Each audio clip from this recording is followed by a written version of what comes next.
¿Qué tal amigos? ¿Cómo están? Tengan todos muy buenas tardes y bienvenidos a la Fílica 2021. En esta cuarta semana de feria hemos estado conectados con diversos países, México, España, Argentina, Chile. Y bueno, ahora le toca a Uruguay, gracias al Fondo de Cultura Económica, que tiene una diversidad de libros muy interesantes que ustedes pueden encontrar en su tienda virtual y en las diversas librerías del Perú.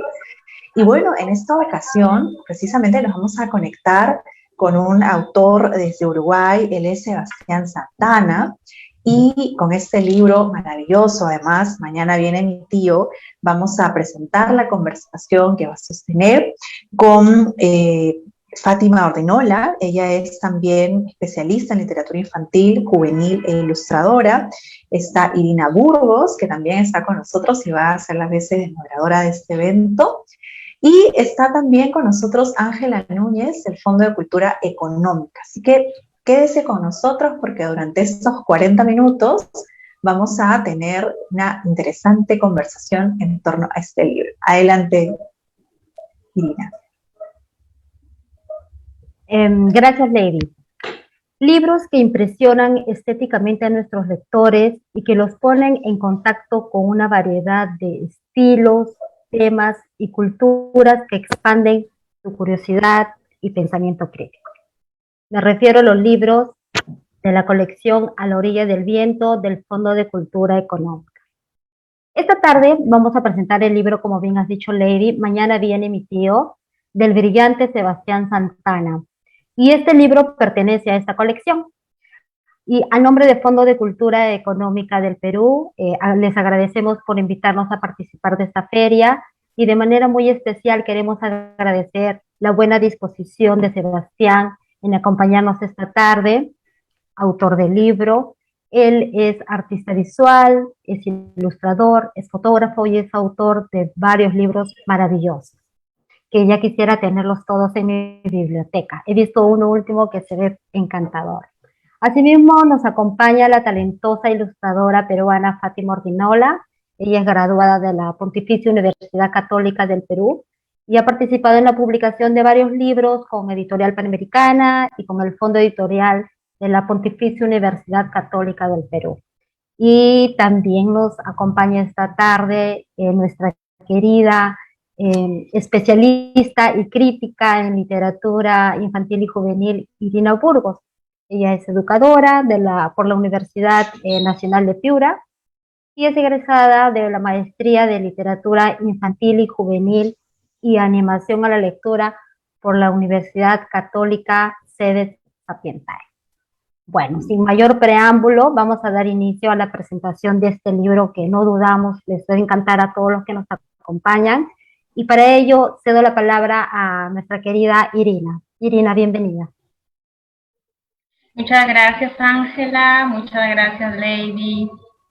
Para mí es un placer estar junto con Fátima y con Sebastián, sobre todo en la presentación de este libro tan bello, tan que las palabras se quedan muy cortas y justo es muy difícil vehiculizar la belleza, ¿no? ¿Qué comporta la belleza en un libro tan minimalista como Mañana viene mi tío?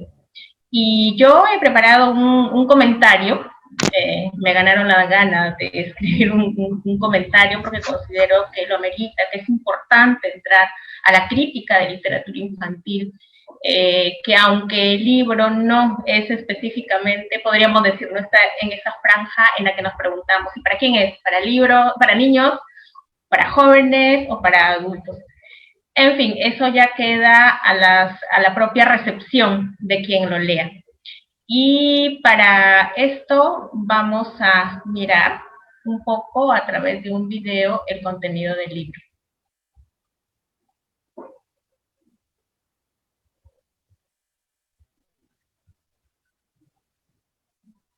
¿Podemos compartir el video?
Adelante.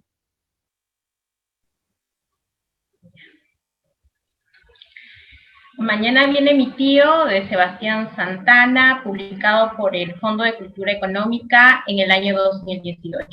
Cuando nos disponemos a leer Mañana viene mi tío, nuestra mirada se instala inmediatamente en la tapa del libro y de manera puntual en el centro de la misma.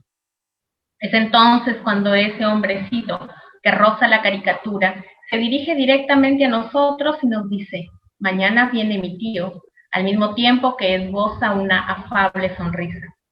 Nos hace partícipes de su alegría y expectativa que alguna vez hemos experimentado en la infancia ante la noticia de la llegada de algún familiar o de algún tío muy querido. Además, verlo sentado en ese banquito y rodeado de ese fondo blanco nos advierte de alguna atmósfera tierna, ingenua, inocente, y la plena disposición en la espera que suponemos pronto, mañana mismo, llegará a su fin. Es así como acompañamos a este personaje en la aventura de la espera que nos cuenta en primera persona. Cuántas cosas por hacer junto con su tío, cuántas cosas por contarle.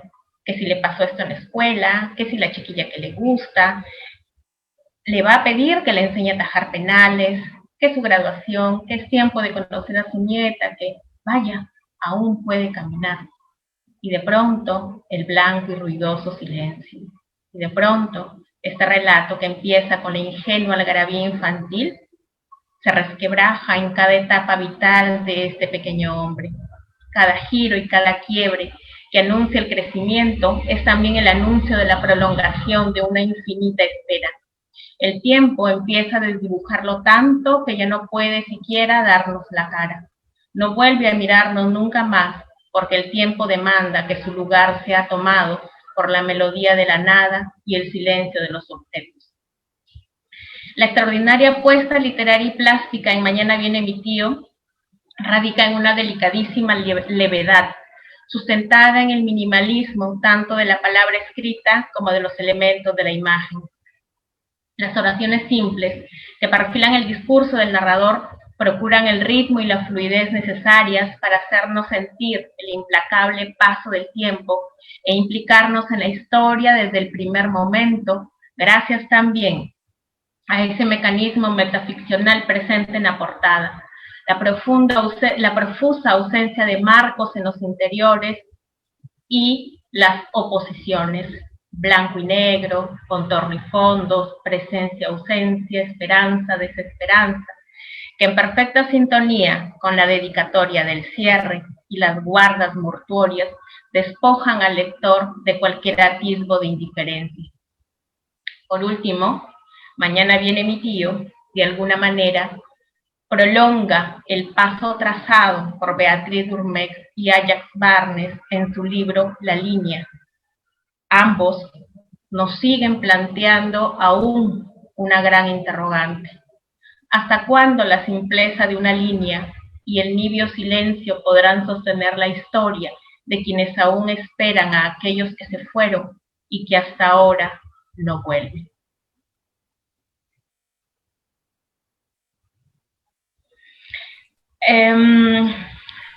De hecho, que cuando uno empieza a leer este libro, y por lo que se ha visto en el video, resalta muchísimo estos elementos tan acotados, la palabra también tan acotada, que si bien es cierto, muchas veces lo primero en lo que nos fijamos es qué es lo que dice la palabra escrita.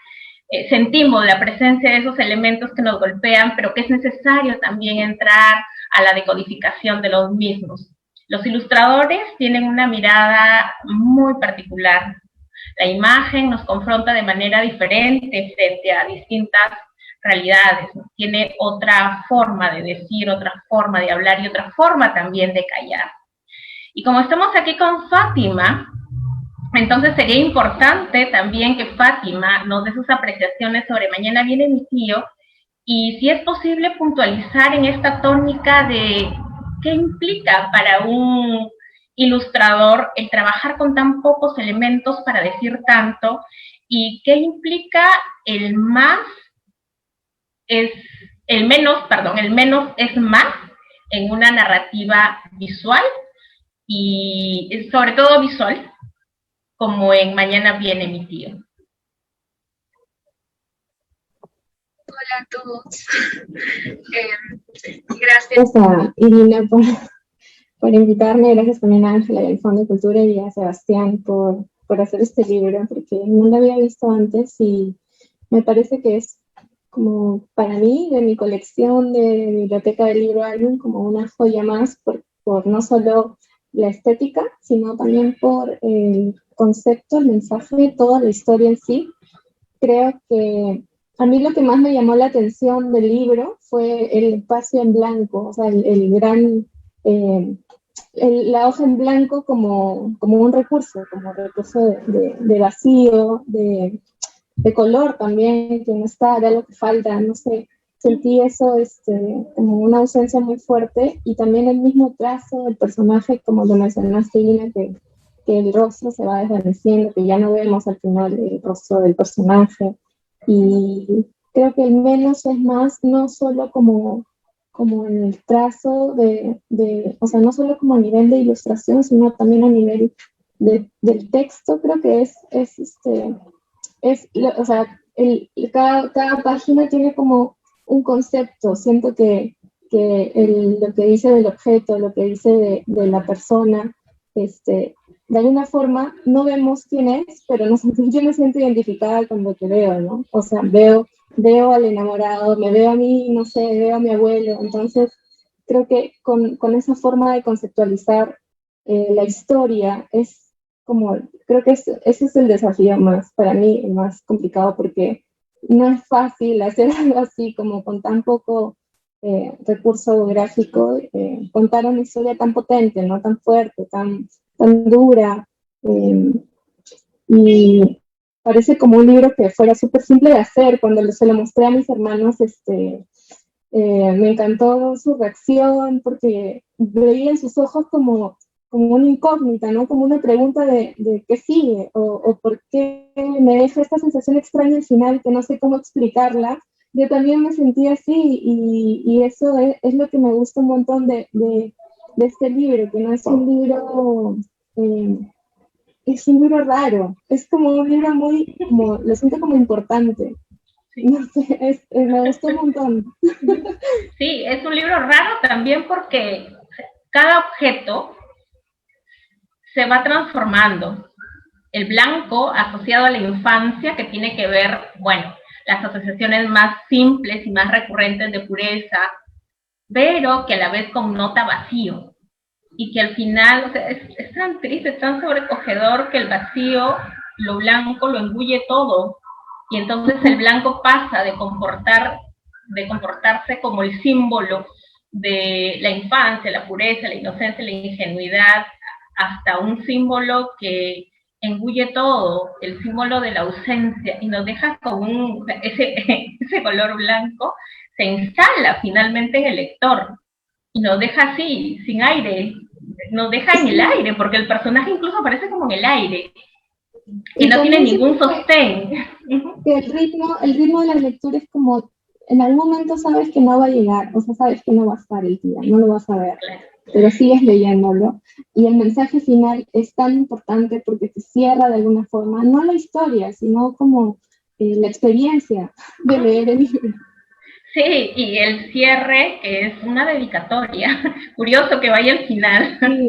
El cierre dedicatoria nos coloca en esta dimensión histórica y política, que a pesar que Sebastián, he leído una entrevista donde dice es un libro de propaganda, sin embargo no es un panfleto. Ojo, hay que tener mucho cuidado y de no confundir esos términos. Como tú dijiste, Fátima, la simplicidad o la aparente simplicidad del trazo con que está construido plásticamente este personaje, es anónimo.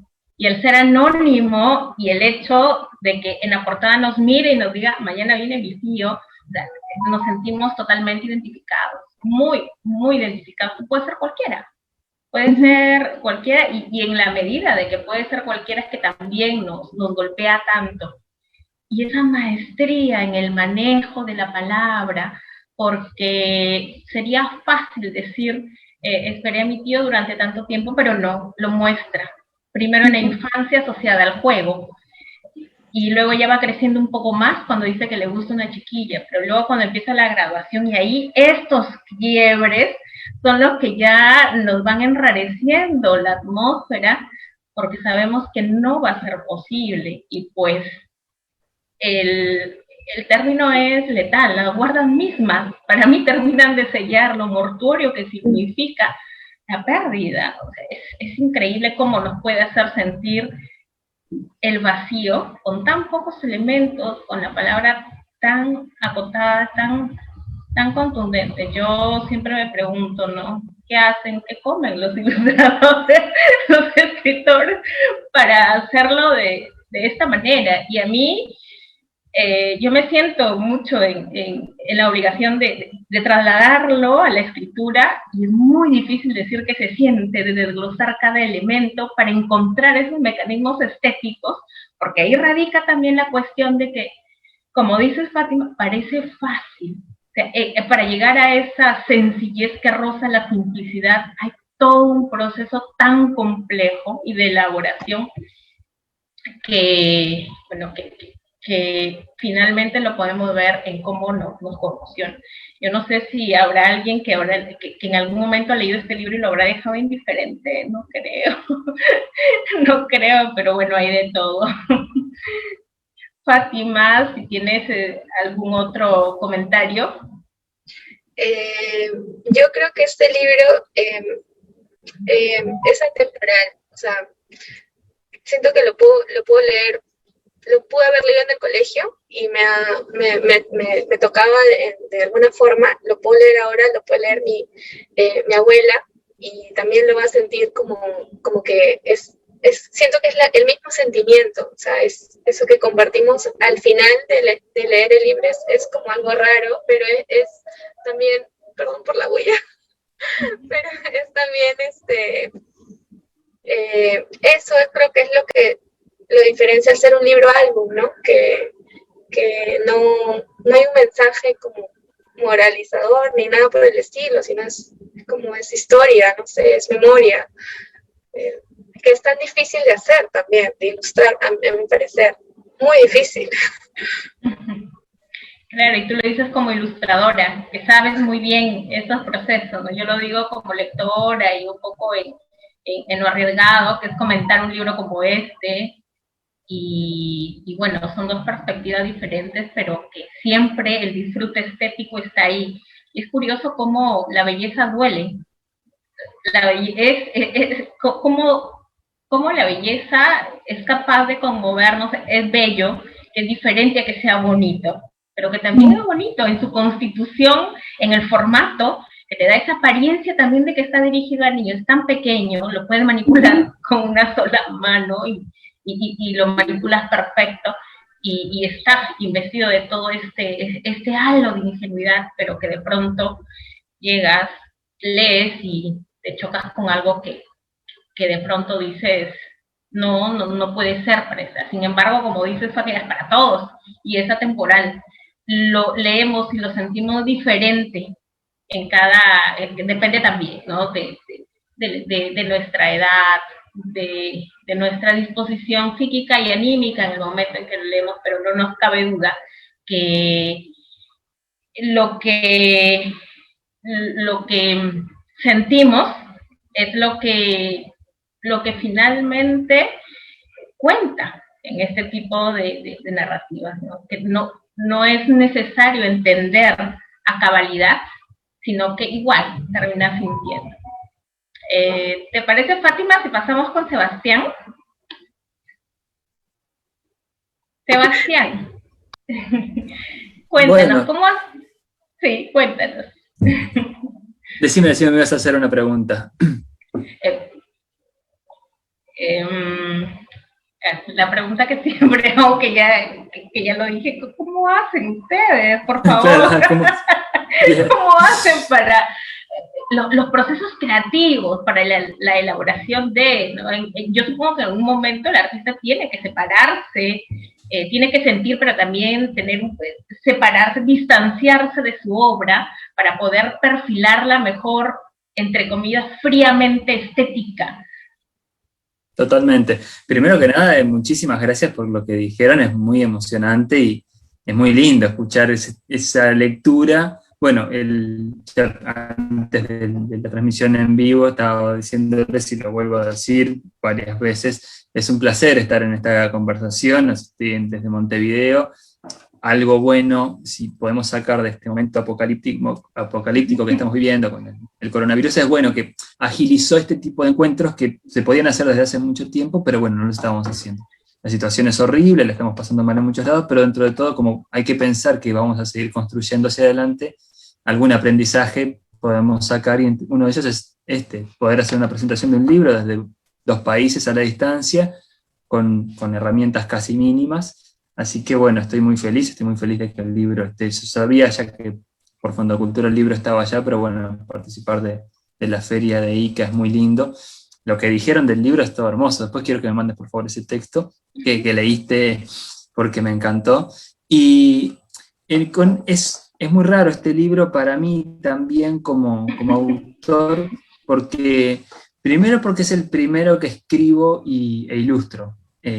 Yo ya cuando hice Mañana viene mi tío, la primera escritura fue en 2011, digamos. El libro salió publicado por primera vez en 2014 por una editorial argentina, y después salió ahora por Fondo de Cultura en 2018, que bueno, ya alcanzó este nivel de difusión masivo, digamos, en todo, tiene distribución mundial y demás, es una salida mucho más grande, digamos, y además está por fin fabricado con condiciones técnicas que no había podido hacerse en la edición argentina. Una de ellas, que para mí era muy importante, eran las guardas negras.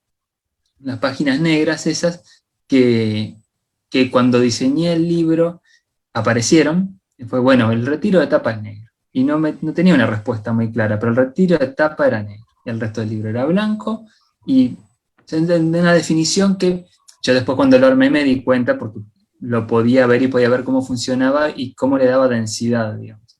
Pero no era un capricho, digamos, no era solo un asunto de generarle una cuestión estética, sino que, bueno, finalmente era un aviso antes, sin que se notara que era un aviso de que iba el libro, y cuando cerrás, o sea, yo no sé si alguien puede pasar, porque pasan cosas mucho más raras que estas en el mundo, puede pasar que alguien resulte indiferente con este libro. Yo tengo hasta ahora la felicidad de saber, y además la felicidad que es emocionalmente bastante. Es muy intensa es muy intensa porque siempre genera una remoción en quien lo lee, y me hacen devoluciones muy lindas, pero muy hondas y muy sentidas.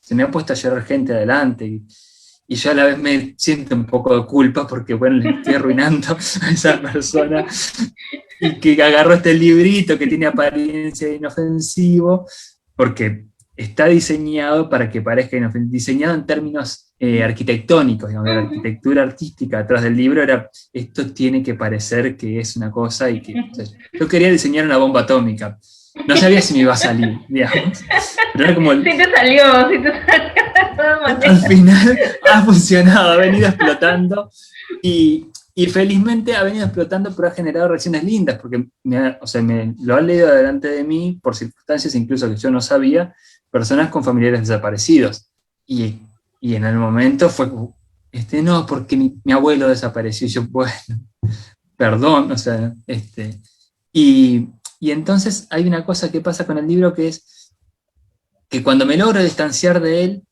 trato de no mirarlo mucho, porque me llega a afectar, digamos. Yo siempre digo una cosa que es bastante rara transmitirla, pero es básicamente que el libro es mejor que yo en términos de completitud, digamos. Es una obra que tuve la fortuna de hacerla, digamos, tuve la fortuna realmente de encontrar los elementos para hacer esta obra como libro, pero siento de alguna manera que es un libro que me trasciende, digamos, realmente que me trasciende, en términos de posibilidades que genera, y de lo que, si yo me hubiese puesto en un plano consciente, hubiese pretendido hacer. Yo lo dejé, lo más curioso fue que el libro fue por sí mismo, digamos. Salió el impulso que lo generó, fue un impulso muy particular, un momento de mucha rabia en relación a la ley de impunidad sobre los crímenes de la dictadura en Uruguay. El cuento es muy largo, pero para hacerlo corto es surgió por un momento, había una ley en Uruguay de impunidad para los crímenes de la última dictadura de la década del 70, que estuvo vigente durante muchos años y se terminó anulando, digamos, hace poco. Pero durante uno de los intentos de anulación, desde la propia izquierda en el gobierno, no se logró generar el pacto político para anular esa ley, que es una vergüenza, digamos, una ley que básicamente impedía juzgar a los militares y policías involucrados en crímenes de lesa humanidad. Y esta vez que la ley no se pudo tirar abajo, digamos, esta ley que es una ley tramposa, digamos, en este momento en que no se pudo tumbar, yo quedé con un nivel de rabia tan grande que decía, con esto hay que hacer algo. O sea, están tirándole a la población este artificio legal, entonces hay que poner, la idea fue transmitir la emoción, o sea, transmitir la sensación de con quién no estás empatizando. O sea, ¿de qué estamos hablando finalmente? Estamos hablando de personas que esperan con una espera que es infantil en el sentido más amable de la palabra, infantil en el sentido más esperanzado, menos teñido de cinismo, digamos. Uno cuando espera, hay una sensación que tiene que ver con algo muy elemental en el sentimiento, y en el elemental en el sentido de que no necesita mayor explicación. La espera siempre es esperanza, y la esperanza siempre es algo positivo, y tiene que ver con los sentimientos, con la manera en que uno organiza los sentimientos en la primera infancia, digamos. La alegría de un niño, no hay alegría más grande que la alegría de un niño, digamos. No hay felicidad más grande que la felicidad de un niño, es como no hay tristeza más grande, porque se conoce muy poco del mundo, pero todo eso da mucho, ¿no? Entonces, era desde ahí, era desde poner en palabras de un personaje cuál es el sentimiento que se está traicionando, digamos. Entonces, quería trasladar en una obra el sentimiento al cual se está desoyendo, básicamente al no dar respuestas sobre los detenidos desaparecidos, y hacerlo. Eso me interesó mucho lo que decía Fátima, de que se sentía identificada, incluso siendo que el personaje es un varón. O sea, es una tontería, pero no es una tontería, porque eso fue una decisión en un momento. El personaje tenía que estar anclado en algún par de coordenadas específicas, no podía ser un personaje sin género, porque lo hacía muy difuso, digamos. Pero, por ejemplo, el personaje aprende a atajar penales, que es algo, a mí no me gusta el fútbol, ¿no? Miro muy poco fútbol, digamos, no soy una persona futbolera, pero dije, si quiero contar la historia de cualquier persona, o de la mayoría de las personas, tengo que incluir al fútbol, mal que me pese a mí, porque no todo el mundo dibuja, y no quería poner, bueno, mi tío el que me enseña a dibujar, digamos. Capaz que Fátima tuvo algún tío, alguna tía que le prestaba libretas. Yo no tuve, pero en la vuelta había algún pariente con intenciones artísticas, pero lo que la mayoría de los niños en América Latina hacen es correr una pelota, y niñas también, felizmente. Entonces, ese es un deporte, o sea, es una práctica colectiva. Entonces, ahí podía usar un elemento en esta idea de querer generar un mecanismo de relojería que funcionara, digamos, además de que tuviera un ritmo artístico adecuado, que funcionara, digamos, que pasaran cosas que mantuvieran la atención de quien leyera. Era, bueno, va a fútbol, no va a dibujo porque necesita más cercanía, le gusta a alguien en la escuela, a todo el mundo le ha gustado a alguien en la escuela, estudia, y como estamos en América Latina, en general nos recibimos, o sea, terminamos nuestro estudio universitario, si lo terminamos, después de que nos mudamos. O sea, no tenemos el modelo de vida donde vivimos con los padres, o sea, en general no, en general la gente tiene vidas más accidentadas, digamos. Entonces, por eso primero se recibe, después se muda, se separa, aunque no está dicho, pero esta persona se separa de la pareja que es la madre de su hijo, por eso tiene una foto en realidad, porque en ese momento no está. Y es como decía Fátima, eso me interesó mucho, yo me hice la película entera de la novela de 400 páginas que habría atrás de cada episodio, digamos. Era, bueno, tiene que tener aire de novelón largo, digamos. Pero la idea fue hacerle trampa a quien leyera, en que estuviéramos detenidos desde la infancia durante mucho tiempo. Casi que la mitad del libro son episodios más o menos de infancia o de juventud, y de repente pega un salto largo. Eso era también fue en un momento encontré, bueno, ¿cuántas etapas de vida va a tener esto? Van a ser 10. Bueno, unas cuantas para asentar el sentimiento de espera en en el espíritu infantil, digamos, de la espera. Pues bueno, prolonguemos la infancia. Y después hay cosas que, bueno, me ayudó muchísimo el libro que bien citabas, la línea, en términos gráficos, digamos. Esto que decías del blanco es así, fue muy desafiante y es muy desafiante porque no me va a salir otro libro como este. No me va a salir otro tan redondo, digamos. Es muy raro también para mí porque, no, bueno, salió este, estoy feliz de poder haberlo hecho. Es un libro ajeno también de alguna manera, en términos de lo que podía hacer, digamos, y digamos, lo pude hacer porque quería decir esto. Es un libro que lo pude planificar después de tener el sentimiento instalado. Y hubo decisiones sobre la cantidad de objetos alrededor que aparecían en el libro, porque en un momento cuando escribí las primeras líneas de cómo iba a ser este libro, apareció la imagen del final, la imagen del banquito solo, y ahí me di cuenta que no tenía que haber mucho más elemento alrededor, digamos, tenía que ser mínimo el mobiliario, digamos. Porque esto que decían, que me gustó muchísimo, que es que el blanco se termina engullendo a la escena, o sea, pasa de ser un espacio neutro a un espacio que es absolutamente presente. Y hay un elemento que me gusta contar cuando comento el libro, que es que entre las personas detenidas desaparecidas en la dictadura en Uruguay, hay una persona que se llama Nelson Santana, pero que no es pariente mío, digamos. No tengo ningún parentesco ni cercano ni lejano con él, salvo que es una persona, y que los crímenes de lesa humanidad se cometen sobre todo la humanidad. Entonces, te lo comento siempre también como pista de posibilidad de trabajar, digamos. Fue generarme una ficción, o sea, después me enteré que esto se llama autoficción, con la idea de Nelson Santana o sea, en mi familia no hay desaparecidos, mi padre sí estuvo recluido en un centro clandestino de reclusión, mi abuelo también, mi tío también, pudieron haber sido desaparecidos, no lo fueron, pero entonces con esa historia personal, que sí estaba atrás, pensé en este tío, en este Nelson Santana como un posible tío, y lo que hice fue un ejercicio de autoficción. Le puse a esta figura de desaparecido la figura de mi tío favorito. En general, si tenemos tíos o tías, tenemos algún tío favorito. Mal que le pesa a los demás tíos y tías, estas cosas uno no las puede decir muy... No puede decir, fulano es mi tío favorito.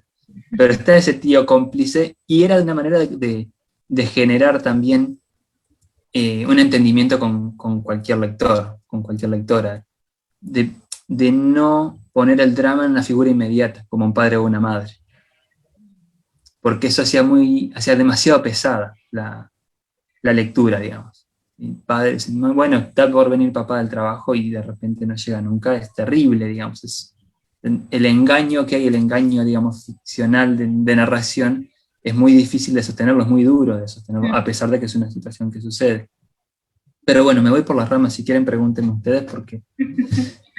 Pero es muy interesante lo que dices con respecto a qué personaje se elige, en el hecho que poner a la mamá o al papá, o sea, en principio de plano ya te lleva al drama directamente, pero aquí es una progresión no solamente en el vínculo que sostiene con la persona que va a llegar, sino la progresión en todos los elementos. No te dice, lo espero mucho tiempo, sino lo dice el personaje, o sea, no hay una enunciación explícita del crecimiento. Y a mí también me llama la atención la puerta, y la puerta a mí me da escalofríos, porque es un elemento también muy ambiguo. Por la puerta, esa puerta que siempre se mantiene cerrada, es muy duro verlo así, y que también implica esa ambigüedad. Es la puerta de la esperanza, pero también de la desesperanza, y finalmente termina convirtiéndose en un muro, en el muro entre la posibilidad y la imposibilidad, pero que al final nos tira la puerta en la cara el relato mismo. Y no sé, o sea, hasta en la cuestión de la forma, de la imagen, del trazo, no sé, es que hasta yo la podría ver como un ataúd, incluso yéndome muy, muy, muy allá, y teniendo en cuenta también las guardas, el que nunca llega, la desaparición. y claro, implica toda es una serie de pensar en estos mecanismos, de pensar en estos elementos, el trazo que parecen trazos infantiles, parecen trazos hechos por niños incluso, y como tú dices, hay cada trampa ahí en la narrativa visual y textual. Y Sebastián, ¿cuánto tiempo te demandó hacer este libro? Mira, bueno, es muy lindo eso que decís de la puerta porque es verdad y fue algo fue algo medido. Si hay gente de la ilustración escuchando esta charla, lo único que les puedo decir es que este libro también para mí es una trampa, digamos, porque funciona tan bien, o sea, funciona demasiado bien para mis posibilidades y mis dudas habituales, digamos. Yo seguramente a Fátima le pase, duda todo el tiempo y lo que logra dejar en una hoja es el resultado de un montón de temores y un montón de dudas y bueno, y algunas pocas certezas, digamos. En este libro pasaron un par de cosas que eran raras, digamos, pasaban porque tuve la fortuna de poder encontrar las mínimas palabras para decir esto, y las mínimas imágenes también. Y la puerta del final, en la contratapa, digamos, y la carita del principio, que eso sí, cuando pensé la tapa, dije, la tapa tiene que ser horrible en términos de que diga lo menos posible del libro que se pueda, pero que sea completamente honesta con el libro. Que esté el tono la tapa dice, digamos, si la tapa hablara, diría el tono alegre con el que la persona piensa, claro. Genial, pero claro, pero a la vez, entonces cualquiera dice, qué lindo el muñequito. La idea era que tenía que ser, qué lindo el muñequito. Es que uno también lo lee con alegría, es decir, uno siente el tono de alegría por la sonrisa así tan diáfana, sí, tan limpia. Esa palabra es preciosa, totalmente. Fue buscar una imagen diáfana, digamos. Incluso con un giro, porque el personaje en realidad está de perfil, pero está mirando a la persona. Es el instante, o sea, ese cuadro es el instante previo entre que está parado y que está sentado mirando de frente. Y tenía que tener esa trampa, y la puerta de la contratapa tenía que ser lo más neutra posible como ilustración, cuando uno no viera el libro en su contenido, pero tenía que funcionar hacia el cierre. Me llevó, mira, hacerlo también esto es peligroso decir, porque no es un caso típico de trabajo, digamos. Me llevó un par de tardes realmente conceptualizar, encontrar la historia, y después me llevó mucho tiempo encontrar el trazo adecuado. Lo dibujé, es fácil de dibujar, digamos, en pocas líneas, entonces como eran pocas líneas y no iba a tener muchos más elementos, en un momento había pensado usar elementos fotográficos para los objetos, después lo descarté.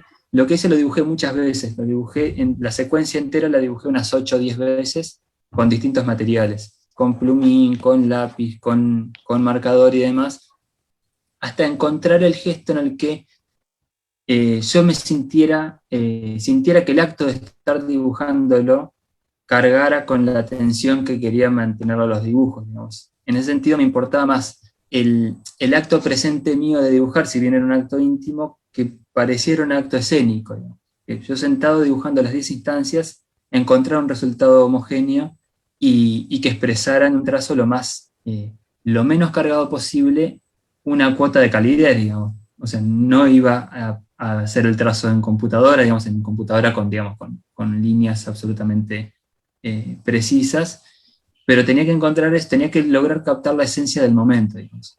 Después me llevó mucho tiempo poder publicarlo, digamos. Y que llegue a Fondo de Cultura fue una feliz sucesión de acontecimientos que, ya te digo, empezó el libro, lo tuve pronto a fines del 2011, pero después el proceso de publicación y de publicación en estas circunstancias, en la que llega a México, llega a Colombia, llega a Perú, llega a Argentina, Chile, Argentina, Uruguay, que es mucho para un ilustrador, es una belleza, llevó 7 años, entonces también está bien que pase así. Muchas gracias, Sebastián. El tiempo siempre nos engulle como el personaje, y yo me quedo con algunas palabras, unas frases hermosísimas que has dicho y que no sé, me traslada incluso a la antigüedad clásica, a los artistas de la antigüedad clásica cuando Bueno, dices, el libro es mejor que yo en términos de completitud. Y también que el libro te trasciende y que finalmente es eso. Por eso yo también soy mediadora de lectura y siempre digo, nunca pregunten qué quiso decir el autor, porque finalmente no nos importa lo que quiso decir el autor, sino lo que la obra nos dice a cada uno de nosotros. Fátima, es hora de ir cerrando esta conversación. No sé si tienes un comentario de cierre. Me gustó mucho cuando comentaste, Sebastián, lo de que es muy escénico. Yo también lo sentí muy escénico también, tal vez porque no estoy muy como vinculada al teatro, no sé, me gusta el teatro. Sentí que era como muy simple, como alguien que entra al escenario y hace algo y como que rompe la cuarta pared, porque la portada rompe la cuarta pared. O sea, nos está hablando, nos está diciendo que mañana va a venir su tío. Entonces siento que eso es muy escénico también.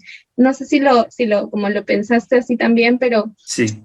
Yo quería saber cuántas escenas tenías antes de quedarte solamente con eso. O sea, si hiciste como un compilado, porque también es como estos, no sé si han visto, hay como cuadernillos chiquitos que tú los pasas así y es como un stop motion, ¿no? Es como bien de que una escena después de otra. No sé si te llenaste de varias escenas y como editaste esta, ¿no? No, ¿sabes qué? Fue muy curioso porque esto que decía, cuando encontré, por ejemplo, que la dimensión de fútbol tenía que estar, porque era una dimensión popular, digamos, ajena a mi experiencia, pero popular, fue muy fácil después encontrar las escenas que tenían que ser. Incluso después me di cuenta que con 10 alcanzaba, digamos. O sea, no eliminé, si eliminé una escena. Fue muy curioso porque lo que sabía era que cómo terminaba ya con la ausencia, tenía que tener un cuadro previo a la ausencia y después tenía que marcar de manera muy explícita el tiempo. Y entonces pensé en las instancias importantes de una vida de casi cualquier persona, que es la primera persona que te gusta, algún comentario sobre la infancia para mantenernos en la infancia, y después los momentos, hay gente que en realidad no tiene estudios terciarios, pero los estudios de alguna manera, la salida de los estudios era importante, la primera mudanza era importante, y lo del hijo asociado al momento de madurez y quiebra de la madurez, es el momento, digamos, conceptualmente logré encontrarlos porque pensé en las vidas de gente más grande que yo en el momento que lo escribí, y por qué lugares pasaban, digamos. O sea, fue desde ahí, fue un momento fue muy raro poder escribir esto de una manera que me tomara tan poco trabajo, o sea, me costó emocionalmente mucho, pero fue raro porque dije, era como escribir un poema con las palabras, que las palabras venían solas y eran con muy pocos adjetivos, eran, bueno, una vida se compone de nacimiento, primer acercamiento a la vida, implantación de cierto yo, digamos, gustos amorosos, digamos, alguna definición personal previa, la del fútbol, pongámosle, la emancipación, un primer quiebre, la reconstrucción de la esperanza a pesar de, digamos, en el caso de la nieta, el todavía camino ya lo que estaba forzando era la emoción del último, digamos, era el cuadro, o sea, eso ya era tironeando de la sensibilidad de lo que sabía que venía, digamos, y lo último. Y cuando lo leí, los anoté, y yo te digo, no me acuerdo de memoria cuál saqué, pero creo que saqué una, y dije, sí, no puedo hacer más. Y esas cosas raras que pasan muy pocas veces. Es muy genial porque es como un proceso siento que como que das todo de ti, o sea, siento que das como si hay una forma de catarsis, pero no en mala onda, sino como que el libro no termina siendo lo que tú quieres, ¿no? Como lo que dijiste, sino es como nosotros. Absolutamente, absolutamente. Eso fue lo que sucedió, sí. Sí. Creo que nos tenemos que ir. Sí. Muchas gracias, Fátima. Muchas gracias, Sebastián. He disfrutado mucho esta conversación. Y bueno, el libro se disfruta con lágrimas incluso de principio a fin, siempre en la tónica de la ambigüedad. Ángela, la máxima difusión. Exacto. Para mañana viene mi tío. Les agradecemos a todos por la participación. Pueden adquirir el libro en el enlace que está en los comentarios. Va a tener un precio especial solo para los que nos han seguido en la feria de ICA. Muchísimas gracias a los organizadores de la feria, Sebastián, encantadas y agradecidas, Fátima, mil gracias, Irina, como siempre, una capa. Ya, hasta la próxima. Nos estamos Muchísimas viendo. gracias a todos. Muchas gracias a todos. Gracias a todos por haber Un placer. participado. Gracias, Sebastián, desde Uruguay. Gracias, Ángela, del Fondo de Cultura. Gracias, Irina. Gracias, Fátima. Y bueno, esperemos que lo hayan disfrutado muchísimo. El video va a estar aquí en nuestras plataformas de Facebook para que lo puedan compartir, por supuesto. Nosotros en breve nos encontramos a las 6 con Jorge Castillo, que va a tener un interesante diálogo sobre la importancia de las bibliotecas públicas. Participa Alfredo González y luego el conversatorio Quemar el miedo de las tesis con Editorial Planeta. Así que siga con nosotros. Buenas tardes.